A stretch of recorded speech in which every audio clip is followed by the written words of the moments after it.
Dizem que já tá lá em Jerusalém. Onde tá é difícil saber, né? Agora, a pergunta é por que esconderam? E qual é o Por que lance dela? sumiu? Sumiu só porque roubaram? É. Eu acho que não roubaram, não. A Arca da Aliança, ela aparece no livro do Apocalipse. A Árvore da Vida aparece, a Arca da Aliança aparece. Por em que isso, momento? eu não lembro em qual capítulo que é, Não, mas... mas sobre o quê? Falando o quê? Falando ali na hora que mostra Jesus glorificado e tal, e fala ali estava a Arca da Aliança, você fala, então a Arca da Aliança não foi destruída. Ela tá aí ainda e vai ser usada ainda. A Arca da Aliança, onde estava... O templo, né? Não, dentro dela os mandamentos... Ali tinha 4 coisas dentro dela. Tinha as tábuas da lei, que Moisés recebeu, que era um negócio meio alienígena também. Que Deus pegou e escreveu o negócio e entregou pra ele. Você fala, pô, Deus escreveu uma parada. É incrível você imaginar isso. Deus pegar e escrever na pedra. Não foi Moisés que ficou talhando, não. Então tem as tábuas da lei, tem a vara de Arão que floresceu. Isso é interessantíssimo, né? Porque Deus escolheu Arão para ser o líder espiritual. Da família de Arão saíram todos os sacerdotes, né? Os Kohanim em hebraico. E aí os outros caras falaram...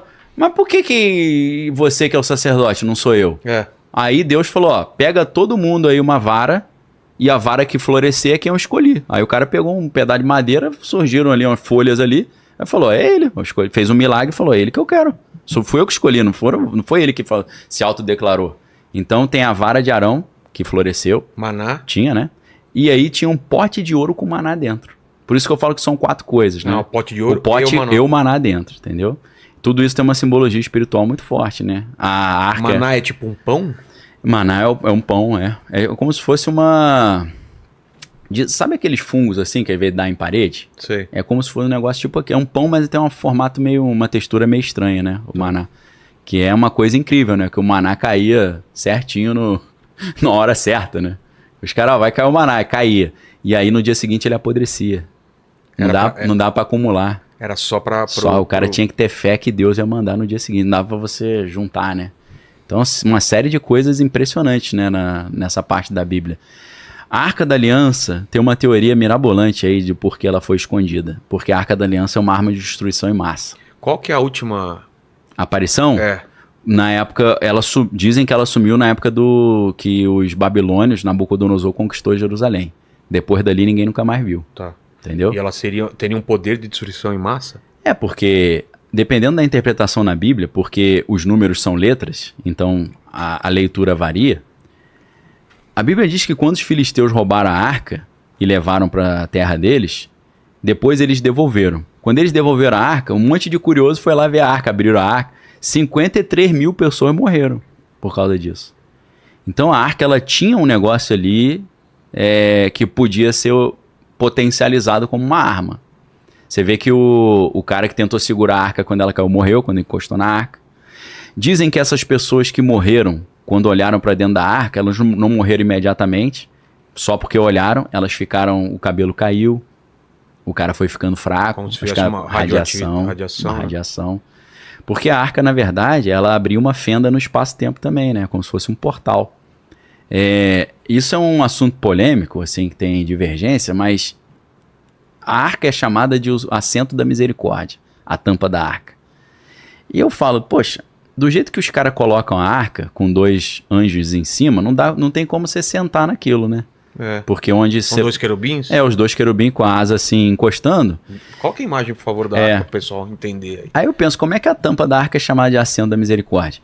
Dizem que a arca, alguns...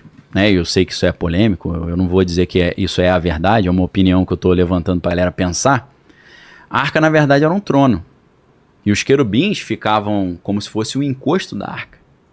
Aí, o que aconteceu? Aqui o encosto do assento. O encosto. E eles cobriam os rostos e conectavam as asas, mas era um encosto, não era exatamente em cima. Por quê? Quando o sumo sacerdote fazia o ritual do Yom Kippur, do Dia do Perdão, Deus aparecia sentado em cima da arca, como se fosse se manifestando no trono. A gente não sabe se ele aparecia sentado ou não, mas a presença de Deus se manifestava ali, né? Depois do véu e tal. Então a arca era um equipamento que conseguia conectar a nossa dimensão com a dimensão divina. Você vê o poder que esse negócio tem, né?